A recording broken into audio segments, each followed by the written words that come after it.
যথাযথভাবে সুন্দরভাবে পালন করার তৌফিক দান করে। কথা বলার অনেক ছিল। আলহামদুলিল্লাহ, এই আন্দোলনের আসল মাকসাদ, আমাদের উলামায়ে কেরামের আসল মাকসাদ, আমরা এই দেশে মুসলমান দেশ, ভারত উপমহাদেশ থেকে 1947 সালে পাকিস্তানের একটা রাষ্ট্র আলাদা হয়েছে শুধু ইসলামের নামে। হিন্দুস্তান থেকে পাকিস্তান আলাদা হয়েছে, নতুন একটা রাষ্ট্র তৈরি হয়েছে ইসলামের নামে, যেখানে মুসলমানরা সুখে শান্তিতে থাকতে পারে, তাদের স্বাধীনতার সাথে তারা ইবাদত করতে পারে। এই ছিল মাকসাদ। সেই পাকিস্তান থেকে আমরা পূর্ব পাকিস্তান পরিবার ভাই ভাই মাত্র আলাদা হয়েছে। তারা জুলুম অত্যাচার করার কারণে তাদের থেকে আমরা হাড়ি পাতিল আলাদা করে নিয়েছি, কিন্তু ধর্মকে রেখে আসি না।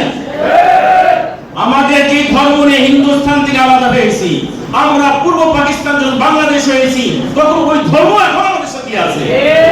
সুতরাং বাংলাদেশকে ইসলামী রাষ্ট্র ঘোষণা দেওয়ার কার কোনো প্রয়োজন নেই। ইসলামী রাষ্ট্র ঘোষণা হয়েই যে স্বাধীন হয়েছে। সুতরাং সেই স্বাধীনতার মাঝখানে সমস্যা দেখা দিয়েছিল, ওই সমস্যার সমাধান হয়েছে। এখন থেকে ইনশাআল্লাহ এই দেশ পরিপূর্ণভাবে ইসলামী রাষ্ট্র পরিপূর্ণ করা হবে ইনশাআল্লাহ।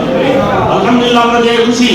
এই যে আমাদের এখানে দেখা যাচ্ছে টোল ব্রিজে, ঠিক মুন্সিগঞ্জে টোল ব্রিজে আগে লেখা ছিল জাতির পিতা, এখনো লেখা আছে জাতির পিতা, শুধু পরবর্তীতে নামটা চেঞ্জ হয়েছে।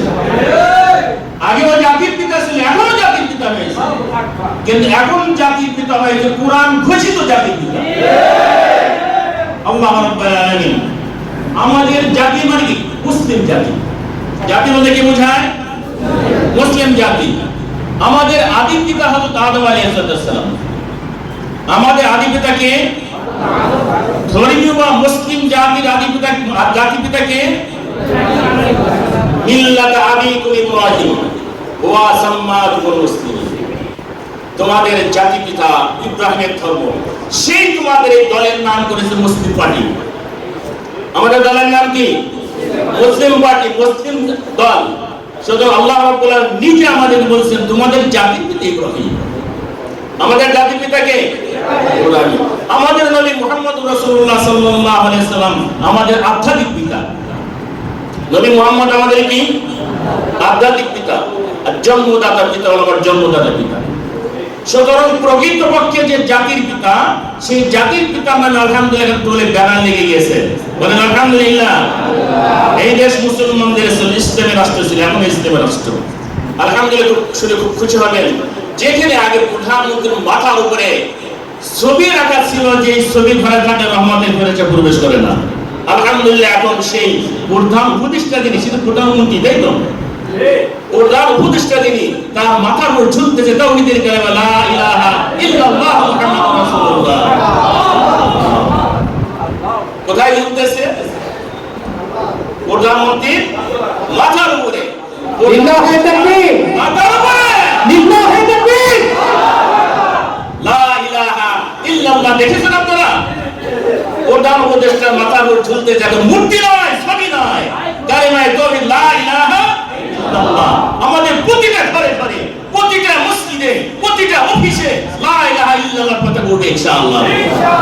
আল্লাহ তাআলা আমাদের বোঝার তৌফিক দান করুন।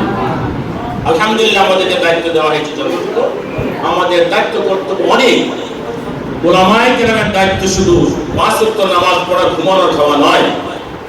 এদের সমাজ অনেক দায়িত্ব।